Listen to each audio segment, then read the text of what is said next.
ওই প্রজন্ম তারাও যাত্রা করেছে বিভিন্ন জায়গায় এবং সুনামের সাথে। পরবর্তী সময়ে আমরা, আমার দাদারা বা আমরা মিলে যে যাত্রা করেছিলাম, সে যাত্রা দীর্ঘদিন ধরে লোকের মনে গেঁথে আছে। আর এই যে শিল্পীরা একে একে চলে গেছেন, আমাদের বন্ধু বান্ধব, আমাদের দাদারা অনেকেই চলে গেছেন, আমরা আর 2-3টে আছি মাত্র।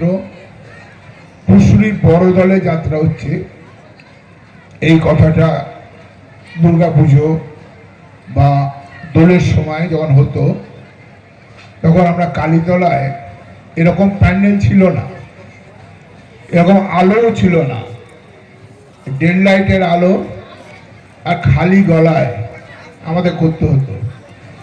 এবং দেখেছি সকাল থেকেই চট নিয়ে মানুষরা সে যাত্রা শুনবো বলে ভিড় করতো, প্রচুর লোক হতো।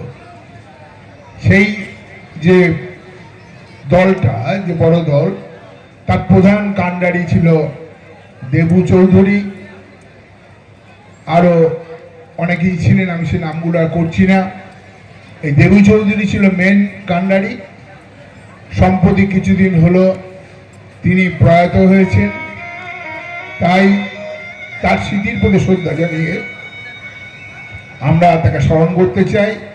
আমি আজকে যারা শিল্পী আছে তাদের মঞ্চে আসার জন্য অনুরোধ করছি, তারা মঞ্চে এসো।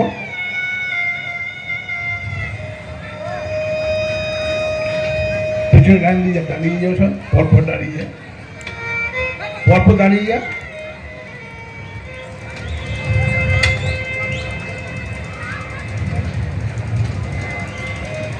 আমরা জানি না আমাদের পরবর্তী প্রজন্ম ওই ধারাটাকে বজায় রাখতে পারবে কিনা, তবু চেষ্টা ত্রুটি নেই, চেষ্টা করছি। অ্যামেচারের যাত্রা দেখছেন সমসপুর ছাড়া এই এলাকার কোথাও হচ্ছে না, এক দুর্লভ জিনিস হয়ে গেছে। যেমন আড়ম্বর বেড়েছে তেমনি খরচও বেড়েছে। কিন্তু দেবুদার কাছ থেকে যেটা আমরা শিখেছি, এদেরও বলবো সেটা অনুসরণ করতে। রিহার্সাল, অনুশীলন আমাদের ছিল। দেবুদা বলতো, এরে বিকালে মাঠে যাচ্ছিস বল খেলতে, আড্ডা মারছিস এক কোণে, সেইখানে দুজন তোর ডায়লগটা বল, ও ওর ডায়লগটা বলুক। এই করে করে আমরা গোটা বইটাকে মুখস্থ করে ফেলতাম এবং অভিনয় ভুল ত্রুটি যা হতো দেবুদার সংশোধন করে দিত।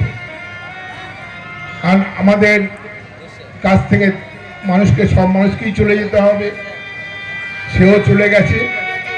তাই তার স্মৃতির প্রতি শ্রদ্ধা জানিয়ে আমি আজকে শিল্পীদের বলবো, তোমরা তাকে শ্রদ্ধা জানাও, মাথা নিচু করে কিছুক্ষণ নীরবতা পালন করো, তারপর তোমরা তোমাদের অভিনয় শুরু করো। স্টার্ট।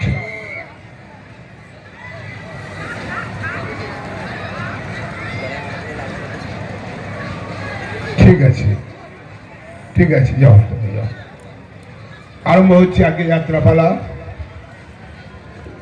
এবার আপনারা শুনুন যাত্রাপালাটি।